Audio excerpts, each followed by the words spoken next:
it is such a pleasure and such an honor to introduce you to our next guest, Bruce McKay. Bruce is the Senior Energy Policy Director for Dominion Energy. Good morning, Bruce. Good morning, Martha. Great to be with you. Thank you. You know, every morning when I wake up and I turn on the lights, I think to myself, thank you so much, Dominion Energy. I am so grateful, because without the ability to have the energy that we need to do everything to make it possible to make the American dream thrive, I wouldn't even be able to have you on the show right now. So I just want to thank you and thank Dominion. Well, we often say it's a blessing to provide something that everybody needs every day, 24/7, because when a storm comes, a hurricane, a tree knocks down over a power line and the lights go out, your life sort of comes to a standstill until the trucks roll and the repair is made, and then life gets back to normal again. So it's great to have something everyone needs, but boy, they miss it when it's gone for even a couple minutes, and then a bad, hour long or days long when hurricanes hit. You feel appreciated, I guess. Well, you can say that again. I know what it's like to have the power out, and especially at the farm. And can I just tell you, it's the struggle is real, particularly when it's very cold outside. I know what it's like, and like I said, I'm so grateful, and it must be wonderful to work for a company that provides something that we all need and couldn't live without. And so I wanted to ask you, thank you so much for coming on the show. I wanted to ask you about the status of the Atlantic Coast Pipeline. I watched a video online, and it really brought tears to my eyes. It made me cry. It was some hardworking folks whose lives are really on the line in these communities where there's been a halt to the ACP. And I was hoping you could give us an update on where we are. And then I'm excited to talk about some sustainable natural gas initiatives that Dominion is doing right now. Yep, I would be happy to provide a quick update. Construction on the Atlantic Coast Pipeline, unfortunately, is paused at the moment. And just as a reminder for people who may not be too familiar, the pipeline would bring natural gas being produced in West Virginia and Pennsylvania and Ohio down into Virginia for power plants and consumer usage, some of it over to the Hampton Roads area at Virginia Natural Gas, and then continue down into North Carolina, where it will be used for a variety of purposes, including generating electricity at plants that are replacing coal plants that are being shut down. And the project's been in the work for several years, and it's a $7 to $7.5 billion project. So far, we have about 35 miles of pipe in the ground. A couple of the compressor stations that are like pumps to push the gas along are well under construction. But some of our permits have been challenged. And these days, virtually every permit gets challenged one way or another. And the Fourth Circuit Court of Appeals has told the Forest Service that they need to do some more work on the permit, granting us passage through a couple of forests. And then the Fish and Wildlife Service on an endangered species issue needs some more work. And then also we had a hiccup with the crossing of the Appalachian Trail, which is a challenge. The Appalachian Trail runs a couple thousand miles north and south along the eastern seaboard, not along the seaboard, but in. And we have to find ways to get across. There are about 56 pipelines today that carry energy back and forth one side to another, and there just has to be a way that doesn't become a barrier to commerce to get energy back and forth for pipelines, be they natural gas, oil, or whatever. So those are the issues we're working with right now. We expect to work through these and be back under construction in the fall. That's great. And how can people, when folks are listening to us right now, how can they support your efforts? What can they do? How can they be engaged? How can they be involved? Well, right now the effort is mostly at the court level, as I said, but opinion leaders, elected officials who have many influences in many ways on permitting and energy policy these days, they need to hear from people who appreciate energy, reliable, affordable, that they support projects like this, and that the policymaking apparatus cannot grind to a standstill. As we talked about earlier, everyone needs energy every day. and renewables are important. They're growing. They're certainly growing within our company. Yes. With solar and offshore wind, but we also are going to need natural gas for a long time to come to keep up power plants spinning and homes warm and businesses and such. So sharing word of your support for it with your elected officials right now would be helpful. Yes, absolutely. And folks can go to Energy Sure online.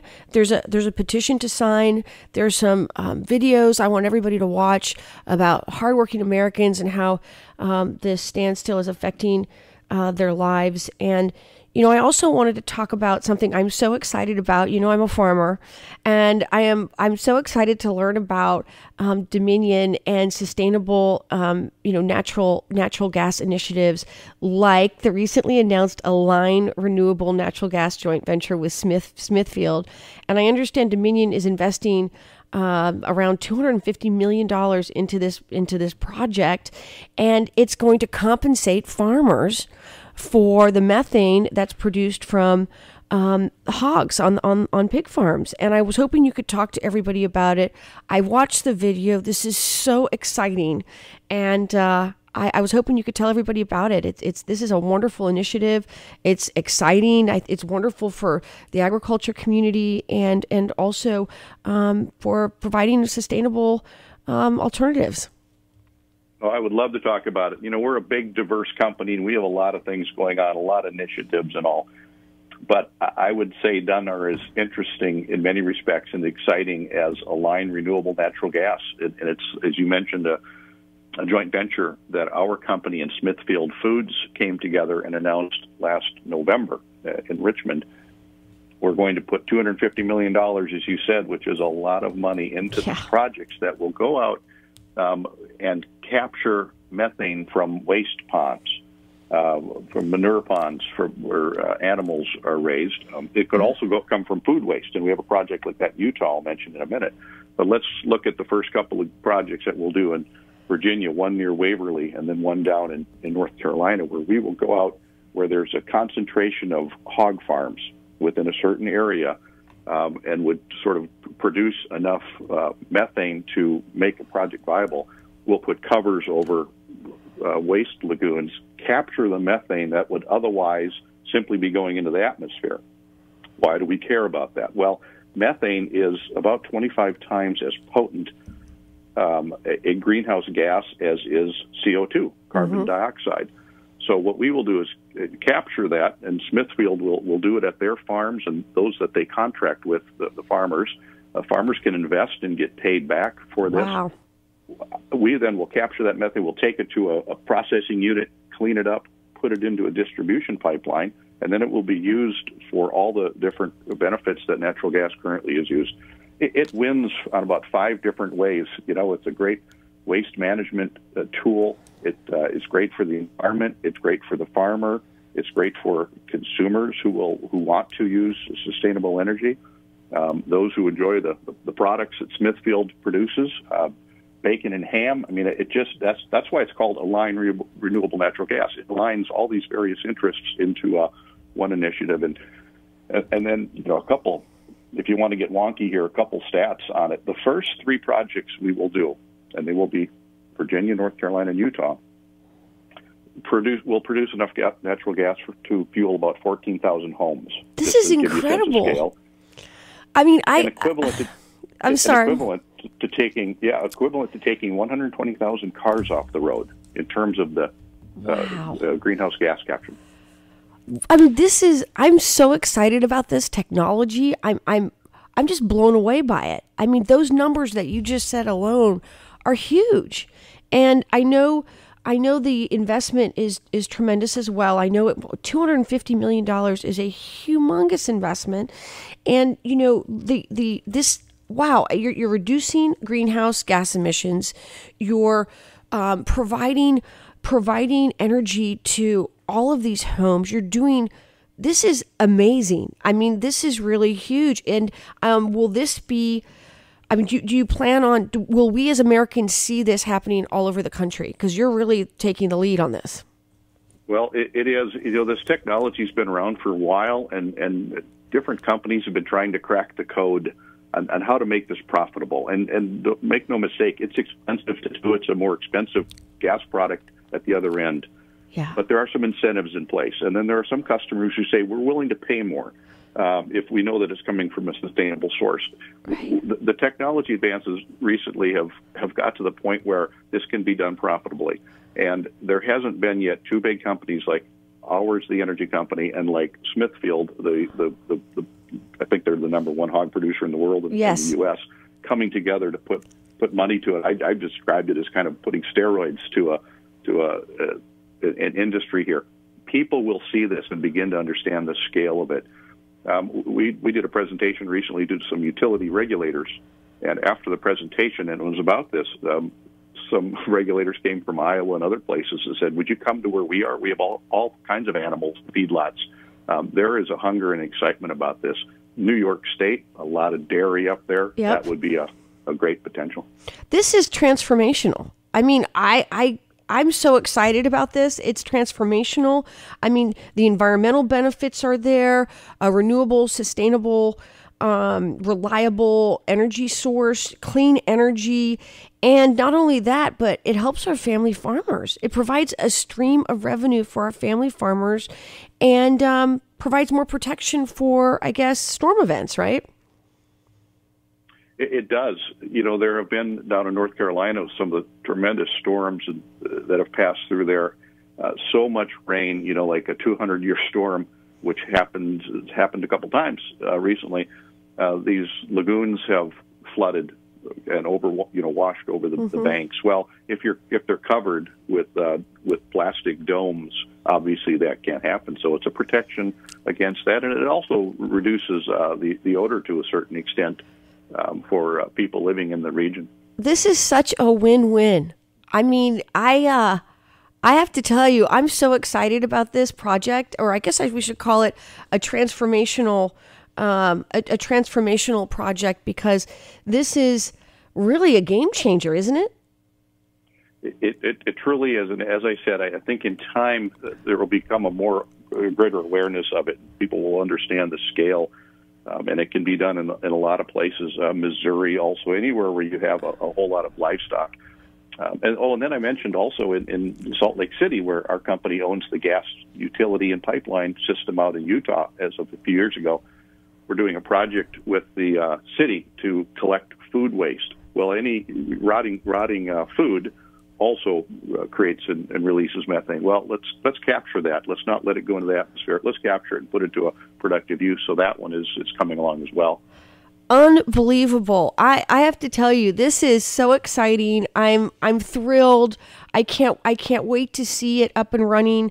When will it be? Is it right now? I mean, is a line in functioning right now with this project? The business is up and work is underway in the first project down in North Carolina, which we hope to be online by the end of the year. And a project is, maybe 12, 13, 14 farms. As I said, it has to be kind of a concentration to produce enough to then kind of gather it through little small pipelines to a central processing unit. That one should be up, we hope, by the end of the year.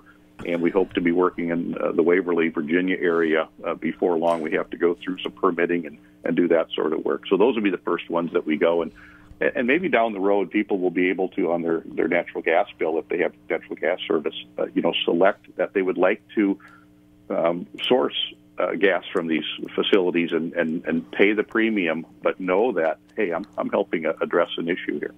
Wow. There's never been anything like this to this scale that I'm aware of before. I mean, this is a game changer. It's huge. It is exciting to see. And, really, I mean, I can't help but feel like we're all a part of this because, it's sustainable. It's how many homes did you say this project will? Yeah, the first fuel? 3 projects, which would be North Carolina, Virginia, and a hog farm in Utah. Smithfield also has a lot of hogs in Utah. The first 3 jointly would produce enough gas for about 14,000 homes. Wow. And here's one other stat I didn't tell. It would be equivalent of planting 14 million trees for the amount of methane that it will capture and keep that potent gas from going into the atmosphere. I am just That's pretty cool. I'm just blown away. It is cool. It's a game changer. This is a game changer. And I'm so excited to hear about this. And, I think it's probably just the beginning, right? I mean, once this project takes off and is successful, I'm sure we're going to see more of it. And I just want to thank Dominion for investing. It is a big investment, and for making this possible. It's a way for the farmers to get a stream of revenue. It's a way to have, a sustainable energy source. I mean, this is game changing. It's innovative. Wow. I kind of wish everybody was talking about this, because this is really exciting, cutting edge, renewable, sustainable energy that everybody would love to hear about. And what a great partnership. We're just starting to get out. The CBN, the Christian Broadcast Network, they sent a crew out and did a long piece on it in their morning news program of some weeks ago. Nice. With video and all that. Told the story very well. I think you're going to see more of that as people hear about it. They want to come and learn more and then tell the story, because their reaction is similar to yours. I still can't believe it. It's exciting. It's exciting for the agricultural community. Really, it's exciting for everyone. Anybody that turns on the lights every morning and enjoys the benefits of having energy that makes it possible for us to go to work and support our families and do everything that we do each and every day. So I just want to thank you so much, Bruce McKay, and thank Dominion, and thank you for making it possible for us to have the energy we need to make all the great things we do every day possible. All right. Well, you keep using the energy, and we'll keep making more for you. That sounds wonderful. Thank you. Thank you so much. Have a wonderful day. Thanks for joining us. Thanks for having me.